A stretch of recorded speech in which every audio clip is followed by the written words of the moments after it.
మన రక్షకుడైన యేసుక్రీస్తు నామంలో అందరికీ వందనాలండి. ఈరోజు దేవుని మాటలు సామెతలు గ్రంథము 23వ అధ్యాయము 25వ వచనము. నీ తల్లిదండ్రులను నీవు సంతోషపెట్టవలెను, నిన్ను కనిన తల్లిని ఆనందపరచవలెను.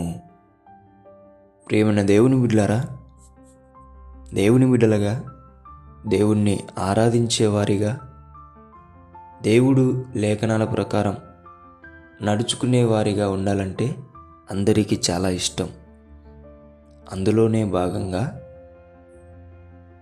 దేవుడు తల్లిదండ్రులను ప్రేమించమంటున్నాడు, సంతోషపెట్టమంటున్నాడు. ముఖ్యంగా తన కన్న తల్లిని మరిచిపోవద్దు, ఆనందపరిచే విధంగా ఉండాలంటున్నాడు. అయితే దేవుని బిడ్డలారా, లోకం తల్లిదండ్రులను వెలివేస్తుంది, తల్లిదండ్రులను చీదరిస్తుంది, తల్లిదండ్రుల పట్ల విపరీతమైన ప్రవర్తన కలిగి జీవిస్తుంది.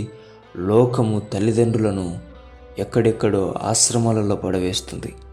అయితే ఒక దేవుని బిడ్డగా, దేవుని ఆరాధించేవానిగా నీవు నీ తల్లిదండ్రులను ప్రేమించాలి, సంతోషపెట్టాలి.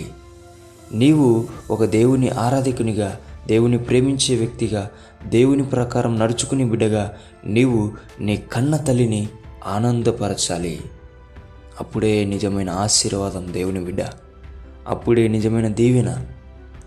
నీ కుటుంబం నిండు ఆయుష్తో మంచి ఆశీర్వాదంతో నడవాలంటే నీ తల్లిదండ్రులను ప్రేమించండి, నీ కన్న తల్లిని ఆనందపరచండి, సంతోషపెట్టండి.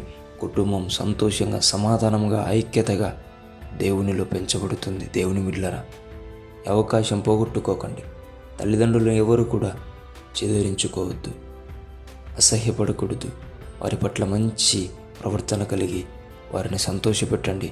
దేవుడు మీ కుటుంబాలను ఉన్నత స్థితిలో ఉంచి ఆశీర్వదించునుగాక. ఆమేన్. ప్రార్థించుకుందాం. దేవా, మీకు వందనాలు, స్తోత్రాలు.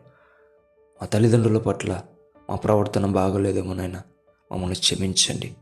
ఇక నుంచి అలాగుండక మా తల్లిదండ్రులను సంతోషపెట్టే బిడ్డలుగా మమ్మల్ని దీవించమని యేసు నామములో ప్రార్థిస్తున్నాం తండ్రి. ఆమేన్.